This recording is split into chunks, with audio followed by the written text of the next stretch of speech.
A paz do Senhor, Pastor Marcelo falando aqui nessa tarde com vocês. É a tarde, estou falando à tarde mesmo.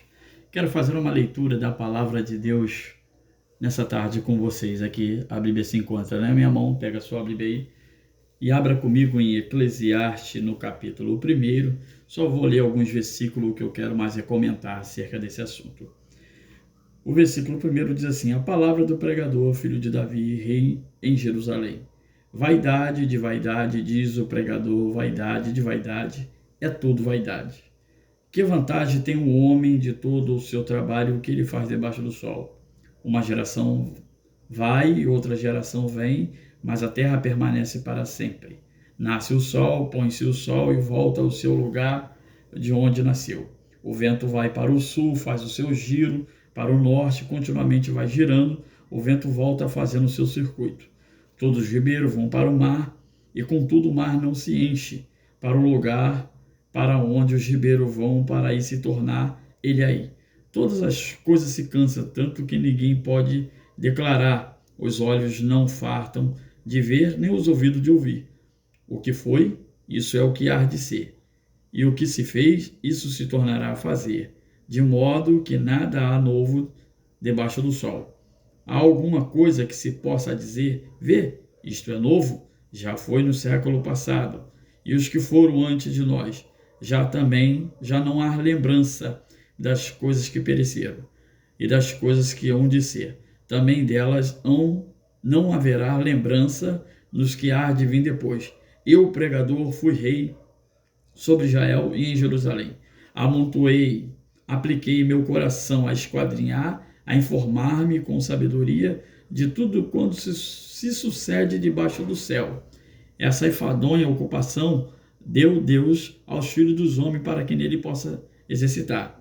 Atentei para todas as obras que se fazem debaixo do sol, e eis que tudo era vaidade e aflição de espírito. Amém. Irmãos, essa é uma palavra bem interessante. Os homens da atualidade, eles procuram se fartar. De certa forma, eles querem chegar ao ápice da sua vida amorosa, espiritual, ao ápice da vida financeira, da inteligência, da conquista. Todos os homens querem chegar, homem, quando eu falo homem, homens e mulheres, querem chegar em algum lugar. Mas pensa num homem que chegou a esse patamar. Foi Salomão. A Bíblia declara que esse homem se tornou rei sobre Israel e Jerusalém, e que, num certo tempo, Deus apareceu para ele em sonhos à noite e pediu a ele, perguntou a ele o que ele poderia fazer por ele. O que pudesse pedir, Deus o daria. E ele fez 2 pedidos apenas. Primeiro, que ele pudesse entrar e sair no meio desse teu povo, e que Deus desse sabedoria a ele. E eu acho interessante que Salomão poderia ter pedido muitas coisas, mas não pediu. Mas o pedido dele foi tão bom aos olhos de Deus, a ponto de Deus falar para ele: olha, eu vou te dar não somente sabedoria, mas vou te dar riqueza como nenhum outro homem houve na terra. E o interessante é que Salomão, após ser tornado rei, esse homem experimentou de tudo que você possa imaginar. Imagine só, todos os reis já existentes daquela época pagavam tributo a Salomão. Era uma base de 25 toneladas de ouro. A Bíblia declara que prata na sua época é como se fosse pedras no chão. Havia tanta prata que não tinha nem necessidade de usar. Era jogado, ficava jogado as traças, prata. Sem falar do cobre e muitas outras coisas preciosas que tinha que ele nem usava, só usava mais o ouro. E esse homem, ele conheceu o ápice da riqueza. Não teve nada que esse homem não pôde comprar ou ter. Sem contar das vestes. Na sua época, talvez ele teve a melhor tecnologia, ele teve a melhor casa, o melhor móvel, o melhor tecido, em tudo ele teve do bom e do melhor. Tanto que esse homem teve 700 esposas e 300 concubinas, então ele teve 1000 mulheres. Imagine só, esse homem, se fosse deitar com cada mulher em um dia, demoraria uma base de 2 anos e 9 meses para ele Da primeira a chegar à última e voltar a ser a primeira novamente, era 2 anos e 9 meses, de tanto que era mulher. Então não houve nada que esse homem não pôde experimentar, tanto de prazer carnal como um prazer da vida. Tanto que a Bíblia declara que a Bíblia fala que tudo que os olhos dele desejou, ele não negou. Você consegue imaginar o que é isso? Dos seus olhos, o que a sua alma deseja, você não negar, você dá tudo aquilo que você quer para a sua vida. Esse homem chegou a isso. Ele chegou ao ápice de tudo, tanto da vida sexual como na vida financeira. Não teve nada que esse homem não teve. A Bíblia chega a declarar que ele teve servos e servas, tanto nascido em casa como comprado. Ele tinha de tudo. Ele mandou fazer bosque, ele mandou fazer vinha, tudo para ele. Ele provou de cantoras e cantores. Ele tinha corais para ouvir música diariamente quando ele precisasse, sem contar que a sabedoria ainda teve com ele. A Bíblia declara que esse homem, ele aplicou o seu coração a conhecer a doidice, a conhecer a bebedeira, de tudo ele experimentou e ele chegou na seguinte conclusão, que tudo isso não passava de simplesmente correr atrás do vento, que não valia a pena. De tudo que ele pôde experimentar, ele chegou ao ápice. Talvez Salomão seria o homem mais realizado do mundo da sua época. Era o homem mais realizado, experimentou tudo que um homem queria experimentar. Mas ele descobriu que tudo não passava de uma vaidade. É o que ele diz o pregador, o mensageiro, que ele era o mensageiro. Vaidade de vaidade. Tudo é vaidade. Mas onde queremos chegar com isso? A nossa vida, talvez a gente não tenha o que Salomão tenha, mas sabe que a gente às vezes fica atrás do vento todo o tempo. E o interessante é que Salomão ele deixou na carta, no caso do livro de Eclesiastes, no último capítulo, ele deixou que o fim de tudo isso que ele falou, que ele obteve, que ele ensinou, da sabedoria que ele teve, que era obedecer a Deus e guardar seus mandamentos. Esse é o dever de todo homem. Essa seria a última palavra de Salomão explicando a respeito desse assunto. E nós não é muito diferente.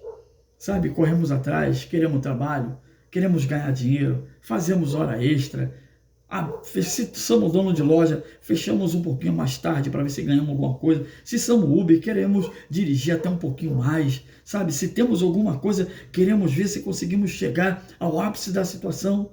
Mas no final, você descobre que é correr atrás do vento, que tudo passa e que se você não colocar a sua vida no altar de Deus, do que adianta tudo que você arrumou?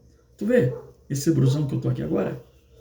Teve uma época que eu era doido para comprar esse brusão, quando estava na moda. E sabe a conclusão disso tudo? Quando eu comprei, botei no corpo, percebi uma coisa. É um pano. Já estou tantos anos com ele. O que mudou na minha vida? Foi uma agonia tremenda, procurando a loja onde tinha, porque era o que eu queria, tal. Botei no corpo. Hoje, bobear, tem até algum chorinho. Corri atrás do vento. A gente às vezes se apressa para ter alguma coisa, sabe? Aquela agonia para comprar um determinado objeto ou ter alguma coisa. É um casamento, é uma conquista, é algo que você precisa. Mas depois que tu tem, tu vê que não foi tudo aquilo que tu imaginava. E que você botou tanta energia, tanta força em algo que não te fez, talvez te fez bem no momento que você comprou, mas depois se passou, tudo foi jogado fora. Meu amigo e minha amiga, quer um conselho de tudo que você pode ter nessa vida? É guardar os mandamentos do Senhor, é buscar a sua santa presença.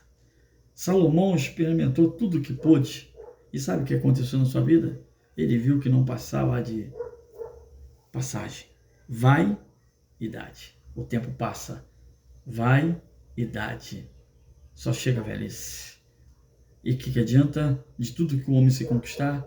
Não tem aquele episódio nas Escrituras Sagradas que diz que o homem tinha um celeiro grande e colocou no seu coração: vou derrubar esse celeiro, vou fazer outro maior e vou guardar todos os meus bens, todos os meus presentes, tudo que eu tenho nesse celeiro grande. Bom, ele fez isso. Mas conclusão?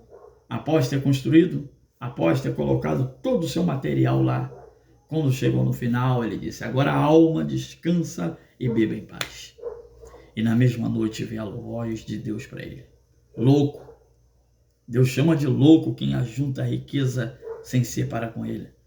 Essa noite te pedirão a tua alma. E tudo isso que você juntou, para quem?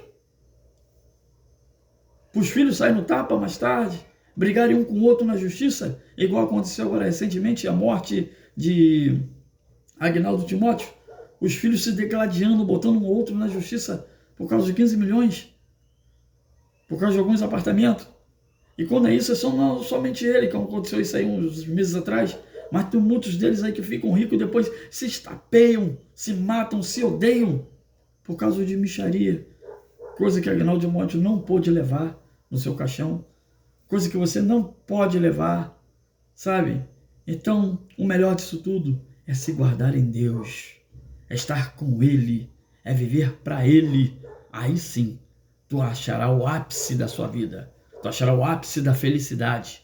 É quando nós encontramos Deus e deixamos Ele ser o nosso dominador. O meu recurso é o Senhor, o meu dinheiro é o Senhor, a minha esposa é o Senhor, a minha vida é o Senhor. Quando nós colocamos isso em primeiro lugar, todas as demais coisas vão bem. Amém? Que Deus te abençoe e te guarde.